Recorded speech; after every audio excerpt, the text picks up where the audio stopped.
Welcome to Everyday After, your guide to everyday life after experiencing childhood trauma.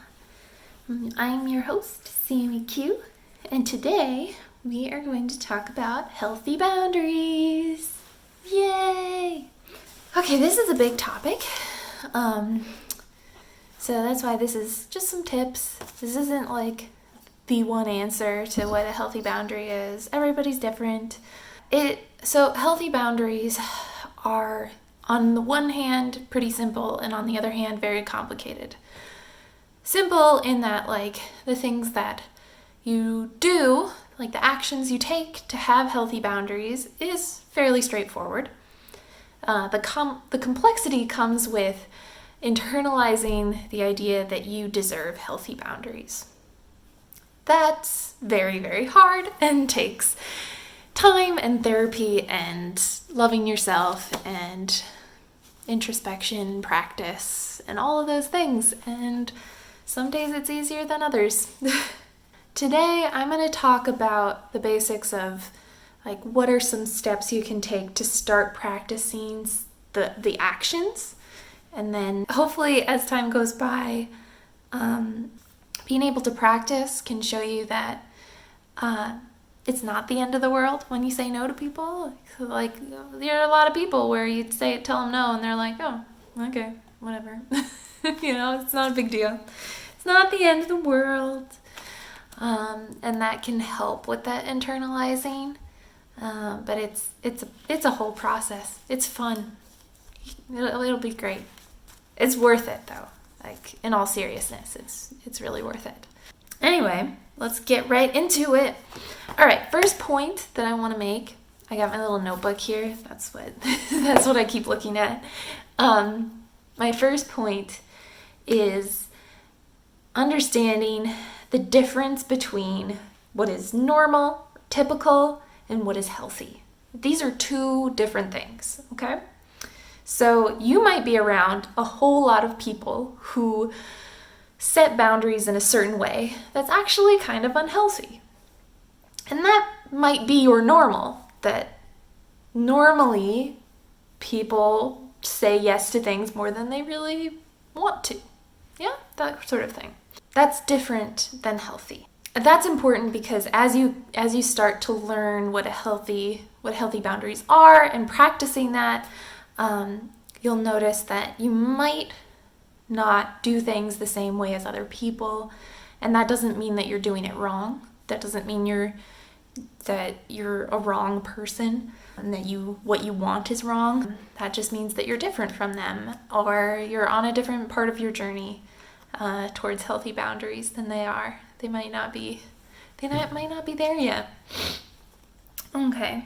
That's my first thought. And my second tip is to deliberately seek out role models that do have healthy boundaries. One person that I highly, highly recommend looking up is Brené Brown. I'll put a link in the description to some of her stuff. She writes books. She does TED Talks. She's very, very cool. She does stuff on self-care, struggling through shame. And one of the things that she talks about is setting healthy boundaries and her struggle towards learning how to set healthy boundaries. And that brings me to my next tip, which is actually from Brené Brown. One of the tricks that she uses to help her break the habit of people pleasing and always saying yes to things. When people ask her to do a favor, she will pause, breathe, think. Maybe it doesn't have to be long, just 3 seconds or so before she answers. And that can really help stop that automatic reaction of, yes, I'll do it. Yes, I want to people please. I want to say what you want me to say. But rather think about what do you want and what things would feel good to you. My next point is to be okay with keeping your answer the same, even when someone is pressuring you to change and to say yes. So this might be something like you say no the first time and they ask you again. Will you please do this for me? Come on, please. And each time you just stay the course. You just say, no, I don't want to do that. No. Please, come on, please. No. And you just keep saying no. That being said, my next tip is a little bit contradictory, but it's not actually. You have the right to change your mind. And this is particularly relevant in the case of, let's say, somebody asks you to do something, you forget to pause, you're busy, you're thinking of something else, you go into that habit mode and you say, yes, yes, I'll do that. And then you think for 3 seconds and you're like, oh shoot, no, I don't want to do that. No. Then you have the right to change your mind. You get to say to that person, you know what, I'm sorry, I wasn't thinking. Actually, I don't want to do that. Actually, I can't do that. No. That sort of thing. You might feel a little bit awkward, but that's okay. Awkward is not the end of the world.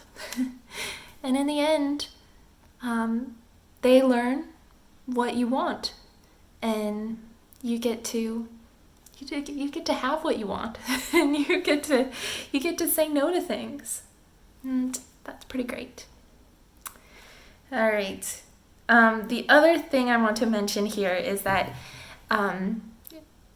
let's say somebody asks you to do something and you think to yourself, well, I don't want to do it, but it's not the end of the world. Like, I could do this for them. Now, in some circumstances, it can be nice to do a favor for people, right?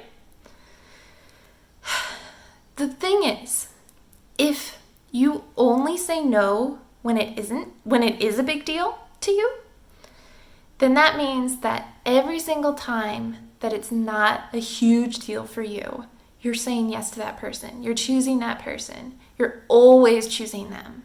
You're always choosing their needs over yours. That can build up into a big pattern, and that pattern can become a big deal.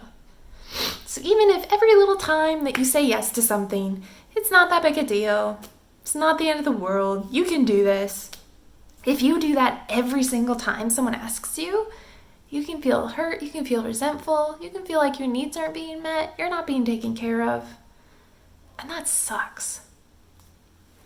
So even if every little thing isn't a big deal, know that sometimes, even when it isn't a big deal, it's okay to say no. It's okay to say no every time. When someone asks for a favor, it is a favor. It's you doing something nice for them.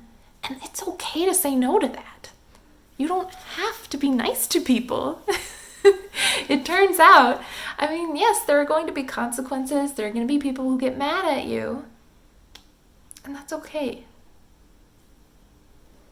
It's a hard thing to internalize. But man, it can really free up your life. And those moments when you do a favor for someone, it can be so meaningful, and you can feel good about it because you know that you're taking care of yourself at the same time. I hope that makes sense. I'm going to leave a picture of a book recommendation I have for you. It's a very, very good book. It's got a whole list of kind of rights or boundaries that you are entitled to, that you get to have. Things like, I have the right to change my mind. I have the right to my own thoughts and feelings. Highly recommend this book. I'll also put a link in the description. Highly recommend it if you can get it. And the last point is internalize. Just work on that internalizing. It's going to be a process. You're going to make mistakes. It's okay.